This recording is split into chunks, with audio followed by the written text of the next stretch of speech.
Well, welcome to another edition of 42nd Street Pete's Grindhouse. And we had a request from Frank about the early days of Chiller Theater and the Scream Queens invasion. Well, you'd have to realize who coined the term Scream Queens.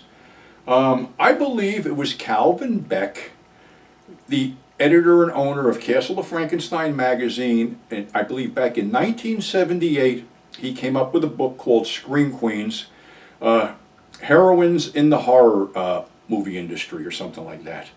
And it showcased, women like Veronica Lake, Hazel Court, Carolyn Monroe, Evelyn Ankers, all, the older, the people we grew up with basically watching Universal monster movies and other monster movies and things.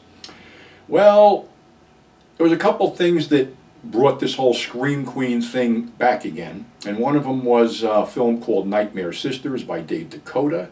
I believe that was 1989, which basically featured Linnea Quigley, Brinke Stevens, and Michelle Bauer as sisters that get possessed by something and, things go crazy. Prior to that, before that, we had Return of the Living Dead, starring Linnea Quigley, who did a completely balls-ass naked dance on a tombstone during that film. So this was, I believe, the third Chiller show it might have been, and they brought in Monique Gabrielle, Michelle Bauer, and Brinke Stevens. And I was one of the guys that had to bodyguard them, which wasn't a bad deal because I got, pretty friendly with Michelle Bauer, and we remained friends for quite a few years. Met Brinke. Brinke's a hell of a lady, nice lady, and Monique Gabrielle, well, that's a whole different story. Nothing wrong with Monique, but she had a husband that was sort of her manager, and I'll get into that later.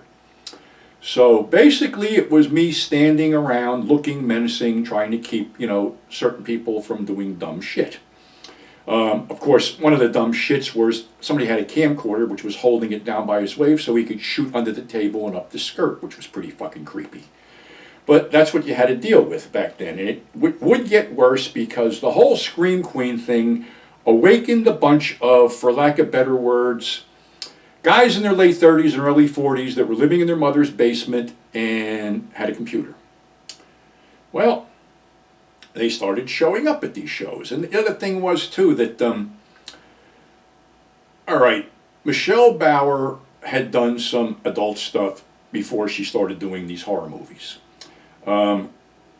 She was Pia Snow. That was the name she was going under then. She did a film called Cafe Flesh, which became a cult classic due to its sci-fi roots. Was it an X-rated film? Yes. She also did a couple other ones. She also did some bondage shoots and some other films. Now the thing was, you got people in line with this stuff, and I asked her, all right, how do you want to work this? She goes, I'm not going to blow them off if they're nice about it and just keep it low-key. So I walked the line and, okay, just keep that undercover, just keep that undercover. She'll sign it if you're cool about it, keep it undercover. It went okay. Okay, so the next time we bring the three originals back in. We were at the Rothman Center in Teaneck at this point. We got bigger. This time we finally got Linnea Quigley, we got Brinke, and we got Michelle to come back, and again, was bodyguarding them again. Couple people were being real creepy about it. A guy named Bill George, who had a magazine, Femme Fatale, or Femme Fatales rather, and some other people that were being, creepy. But you had to, stay on this whole thing.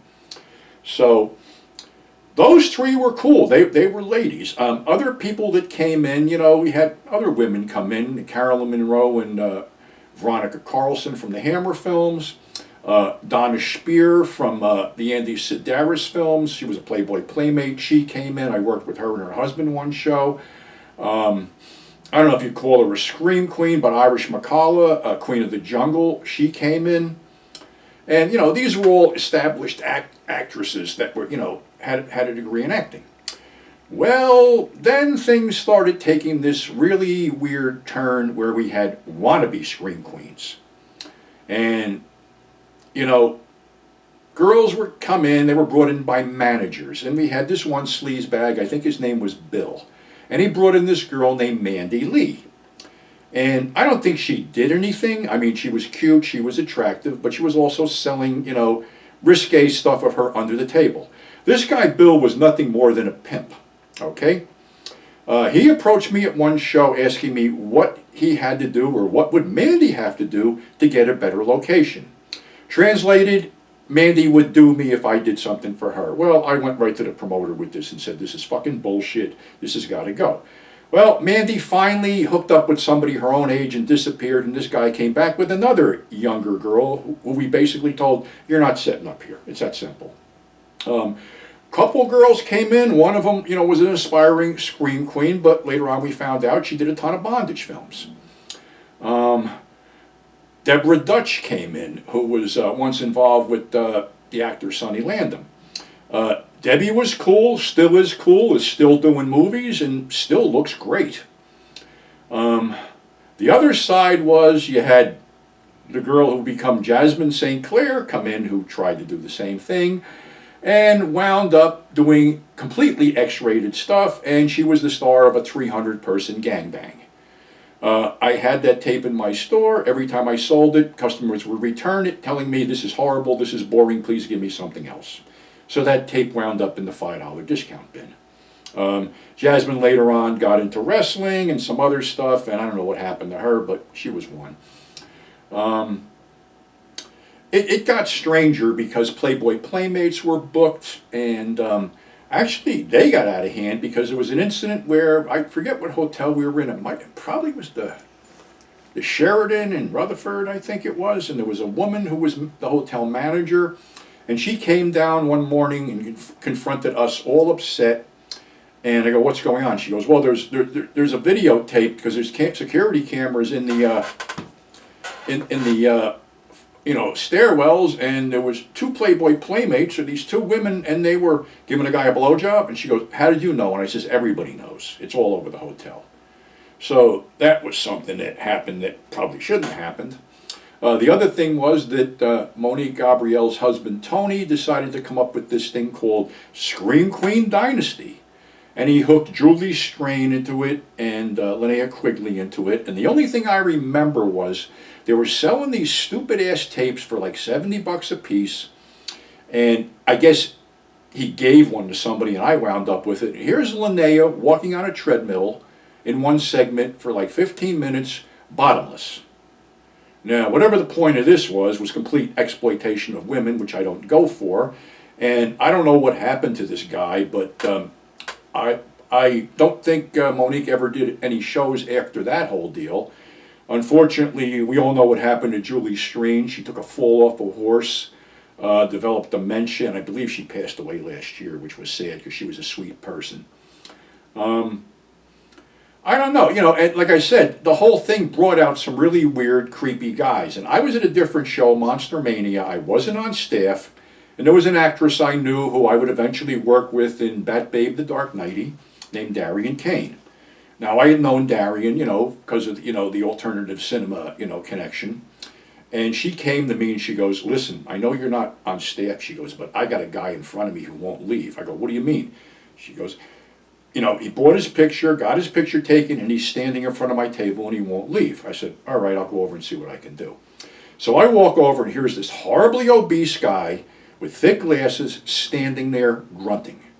And I said, sir, you have to leave. You got your picture taken. He gave me this blank stare and there was drool leaking out of the corner of his mouth. I'm like, all right, fuck this. I said, what do you want to do? She goes, I want out of here. I said, start packing up your stuff. So I walk over and say something to security, and they're basically poo-pooing me off. And I said, I got a situation here that I'm going to take care of. So I escorted Darian out to her car and saw her off. I went back and I said, you see that fat bastard over there? I said, you better watch him because I just had to take somebody out, which was your job. And everybody knows my opinion on that show anyway. It sucks. It's cash grab. So that was another instance. Like I said, this brought out some really weird, creepy people. And not knocking the girls, because the girls got to do what they got to do. But some of them probably could have conducted themselves more professionally. Other girls came in there. Gloria and Gilbert would, take people on the side and do little poses and stuff like that. I mean, it had nothing to do with the genre. It had nothing to do with horror movies. It was just this weird subgenre that came up that was exploited. And maybe the queen of the whole thing, and probably the best one, was Tiffany Shepis, because she never got stupid with anybody. She was always great with her fans. She kept her clothes on. She was sexy, and honestly, I met Tiffany when she was like 16 years old, working for Troma, and she was a blonde. And we became pretty tight. And she was in that movie I did, Unconventional. Of course, we fell out of touch, as I do with a lot of people in this business. And you got to realize, I'm not really in this, I was never really in this business per se. I always had other things to do. I was just doing conventions, and helping out and things.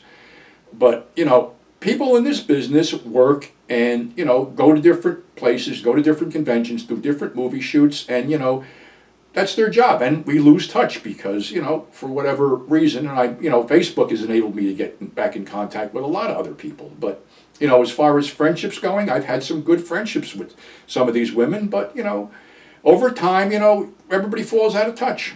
And that's what happened. So Tiffany's great. Unfortunately, her daughter was a school shooting victim out in California with that ghost gun deal, which my heart goes out to Mia. She's a brave young lady, and she also just had something to do with Joe Biden passing that legislation that outlaws ghost guns.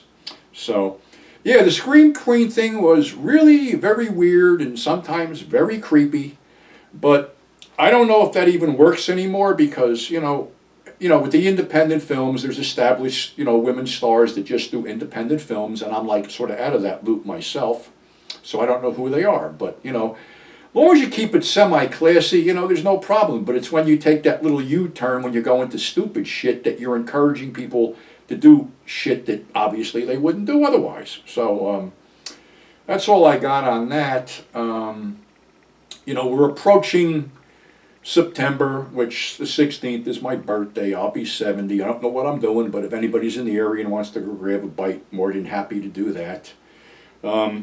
Again, we're going to hit that whole 9/11 crap again, which, will be a bunch of hand-wringing fucking bullshit. And, being that I was there, and being that the three people I was with are no longer with us, and also being that no one was punished for that whole thing, okay, so supposedly, I'm saying supposedly because I never saw the body, and neither did anybody else I know, Bin Laden was taken out by a SEAL team and for some reason respectfully buried at sea. Respectfully buried at sea, a mass murderer that killed over 3,000 people in the United States, yet the victims' families and the people of the United States never got to view the body, unlike when they supposedly killed John Dillinger, and everybody got to see the body. That was paraded out for everyone. But the thing is, this book was written in 1970. They didn't kill Dillinger. If you can see this, I'm going to bring this in close. This picture was sent to somebody in 1963, a guy claiming to be Dillinger, had the same look, and the handwriting matched. So you have to question some of the shit that goes on because we get lied to. And like I said, I don't want to get too political because people get upset about that. But you got to look at this shit. I mean, we know the Saudis were behind it. And we supposedly had a guy who was going to punish them, but now he's punishing them by letting them host golf tournaments on his golf courses. And we got another guy who went over there and basically fist bumped a murderer because we dropped trout for oil. It's fucking bullshit, and I'm tired of dealing with it. I'm just done with the whole thing. Things got to change, and I really can't see that happening soon, but we'll keep on our own little fucking world here because that's where it's at, and that's what we enjoy. So, until next time, thanks for subscribing, thanks for tuning in, and thanks for telling your friends, and above all, stay safe, and we'll catch you on the flip side.